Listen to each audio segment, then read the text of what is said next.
dihasilkan oleh pemilu pun itu sulit menemukan titik kualitas terbaiknya. Nah, maka selama ini bagaimana praktek-praktek pemilu sampai yang terakhir 2024 dan pemilihan 2024 kemarin itu masih banyak hal yang perlu diperbaiki oleh bangsa itu. Tidak hanya sekedar oleh pemerintah, tidak hanya sekedar oleh penyelenggara, tapi juga termasuk oleh kita semua. Maka saya ingin coba secara umum merefleksi tata kelola pemilu dan pemilihan tahun 2024 next.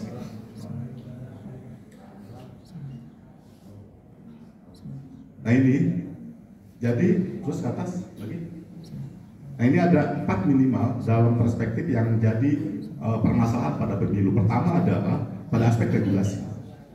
Jadi memang regulasi kita sampai hari ini belum menemukan titik terang. Pemilu kita akan seperti apa?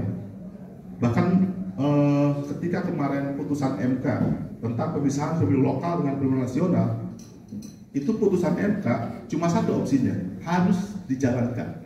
Tidak ada ruang debat, tidak ada ruang kompromi. Putusan MK itu final and binding, final dan mengikat. Jadi nggak ada perdebatan. Tapi apa yang terjadi DPR? Napa-napanya bukan lagi perdebatan, kemungkinan akan menolak putusan MK. MK lembaga hukum yang juga dibentuk oleh DPR, produknya ditolak oleh DPR. Itu gimana ceritanya? Itu akan menambah kepastian pemilu kita ke depan mau kayak apa, kan gitu. Nah belum lagi kemudian revisi undang-undang yang sampai hari ini banyak hal yang mewajibkan revisi. Tapi kemudian Komisi 2 sampai hari ini juga mau revisi apa enggak sih? Jangan-jangan kemudian mepet-mepet waktu, mereka sembunyi-sembunyi, ketok sendiri.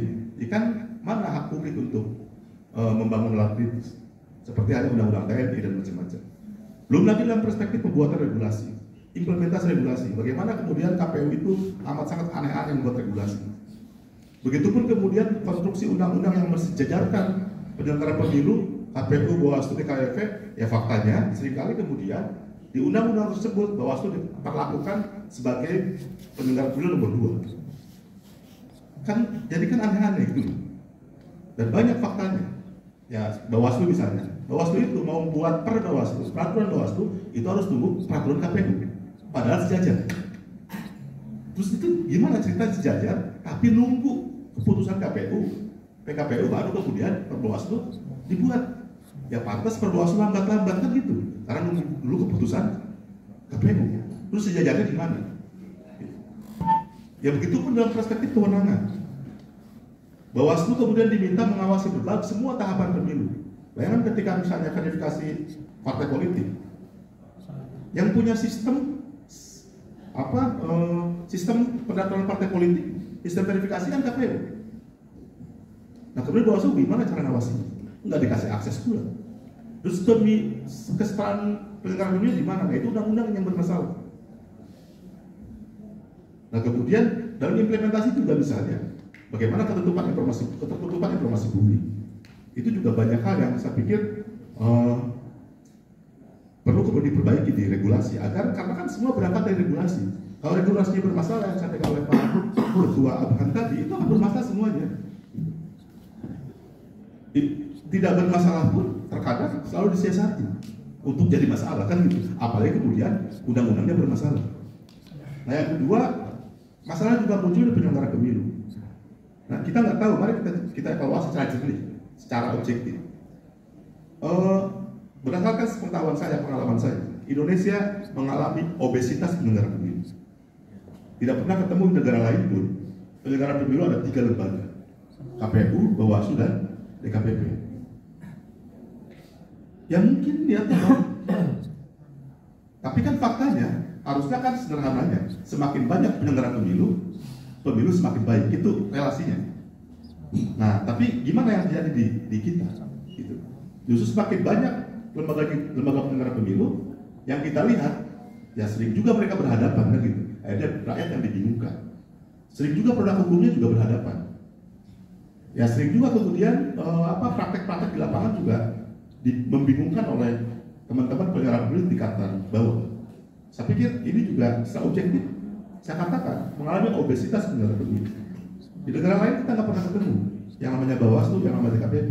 Itu hanya ada election body atau election commission.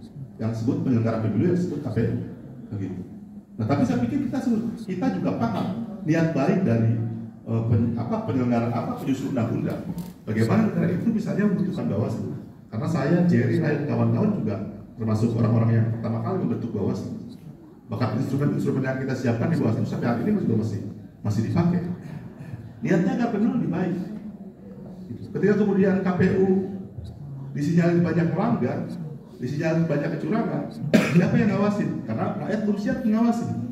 Maka dilembagakan seperti Bawaslu untuk mengawasi berbagai macam potensi-potensi pelanggaran KPU dan peserta pemilu, kan gitu. Nah, tapi kemudian muncul lagi DKPP, lembaga yang mendorong pengadilan etik. Gitu. Nah, saya pikir ini perlu ditempatkan pada tempatnya kembali oleh undang-undang agar memang tidak overlap, agar memang mereka sejajar dalam menjadi penyelenggara pemilu. Tidak ada kemudian penyelenggara pemilu nomor 1, nomor 2, nomor 3. Selama itu ada, itu akan repot. Ya begitu pun dalam perspektif personalitinya, misalnya seleksi penyelenggara. Ya bagaimana seleksi penyelenggara tidak bagaimana akan menjamin penyelenggara akan independen jika seleksinya seperti ini. Kan gitu.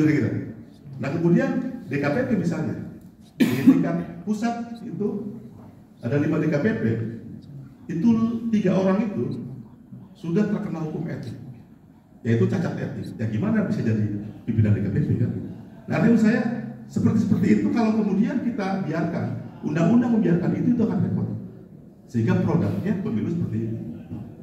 Nah, kemudian termasuk peserta pemilu, yaitu partai politik. Nah, partai politik kan sekarang mengalami banyak disorientasi.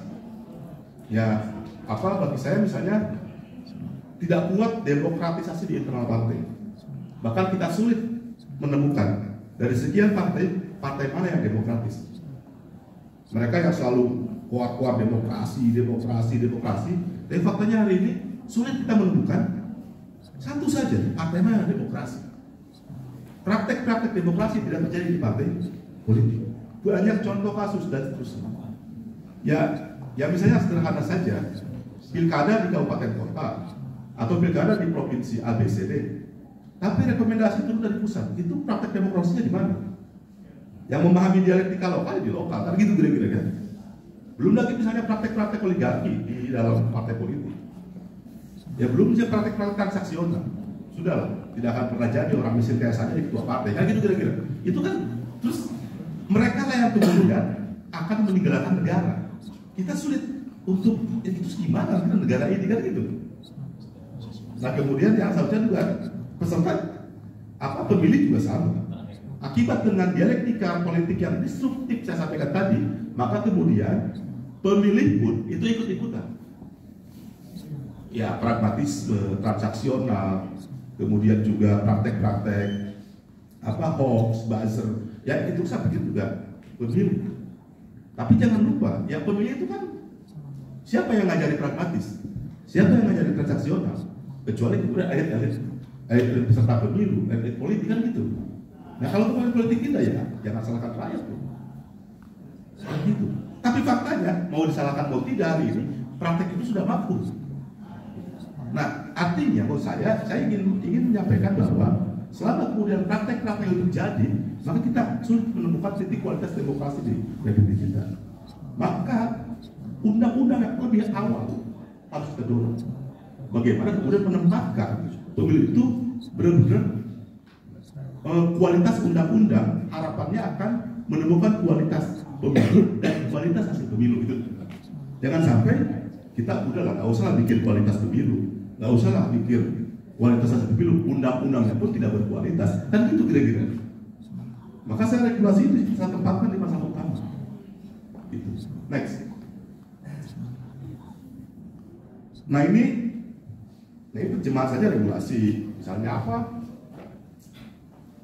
Ya bagaimana misalnya kita pemilu di tahun yang sama, pilkada pemilu dan pilkada tahun yang sama, prakteknya sama, tapi undang-undangnya beda.